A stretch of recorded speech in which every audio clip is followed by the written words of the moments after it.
As George Washington once said, to be prepared for war is one of the most effective ways to preserve peace. So war is an extreme thing, but preparation is still important. So this topic is important because we all need to prepare for things. So today I want to enlighten you on the importance of prep and what happens if you don't prep for things and strategies for preparation.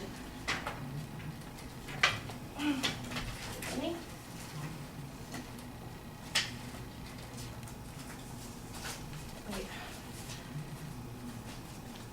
Just kidding. You didn't think I'd really actually mess up all my flashcards, did you? Of course not. I made a backup because I'm prepared. Alright, so as I was saying, today I want to enlighten you on the importance of preparation, what happens if you don't prepare for something, and strategies to help you prepare. Okay, so preparation is a necessary skill to learn. You have to be prepared for the unexpected, or for the expected.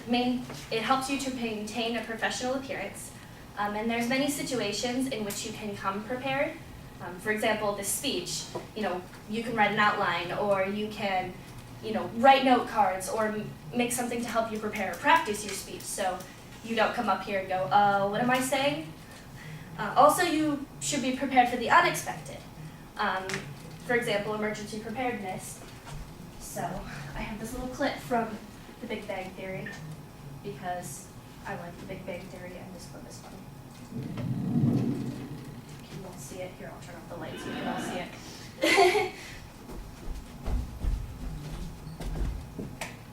Can you see it better now? Yes. All right.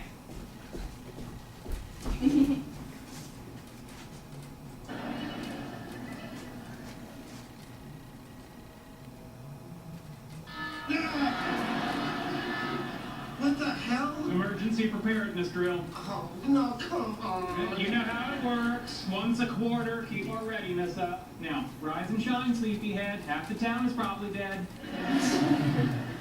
I have to get a lock for my door.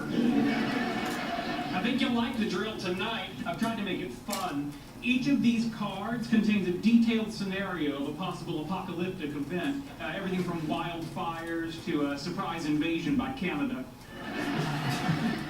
Pick a catastrophe, any catastrophe.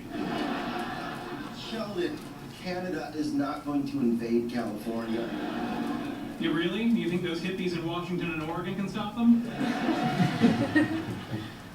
Fine.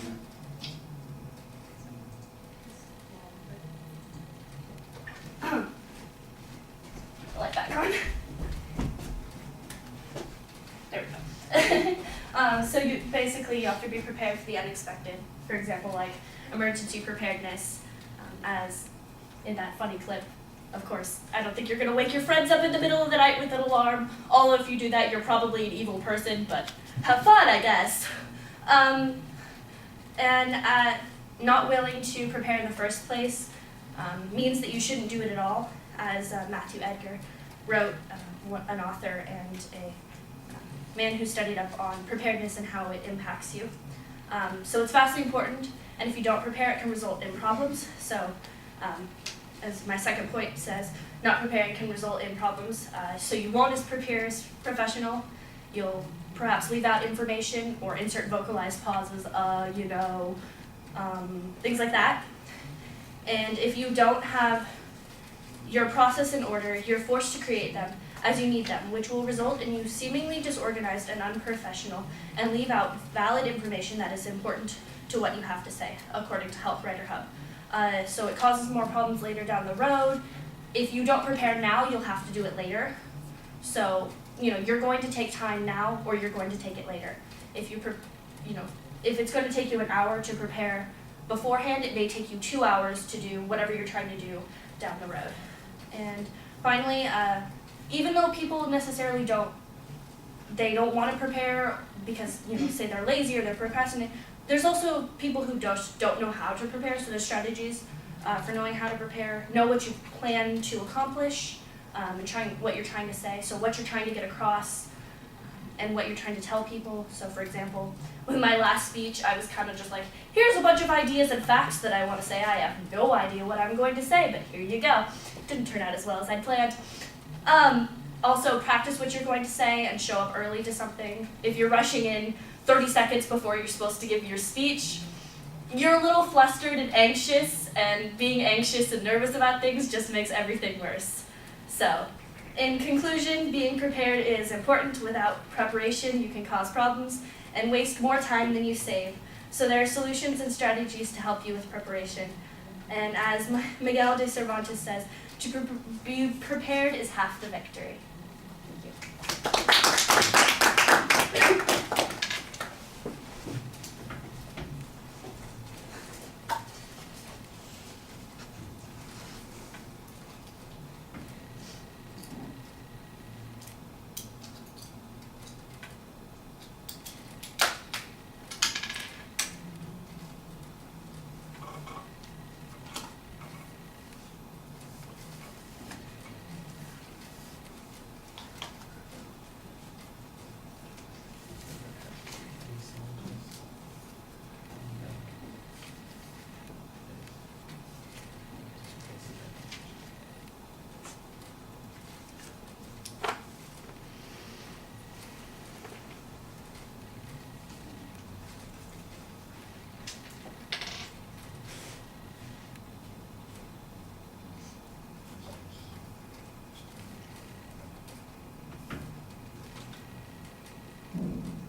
All right, I know that half of that introduction was designed to be an illustration of what happens when you don't prepare. I'm just not sure which half is the part that really works that way, because there were a couple of things that you then continued to do despite the fact that you seemed like you got out of character and went back to your presentation. For example, there's a lot of note looking at the beginning of the speech. You are reading the opening, and I'm going... At first I thought, oh, when then you dropped the cards, I said, okay, I get it. This is a joke. She's doing that kind of thing. And then you went right back to reading the cards, and I went, okay, maybe that part wasn't part of the joke. Maybe that's just the behavior that we need to be emphasizing here, and work on that. So I'm kind of going in that direction. So I think you need to be a little bit better prepared there. I did appreciate the joke, and I like the effort that you made there. I thought the topic was fine. You identify what your purpose is. There's a solid preview of what the supporting structure is going to be. During the presentation, I heard a few sources being presented. You gave us some reasonable advice. Nothing in it was fantastically unique or unusual, something really distinctive or different, but it was solid when it comes to the subject matter. The conclusion of the speech, I think you need a little bit more summary, but you had a good exit line. I thought that planning the exit line was a good idea.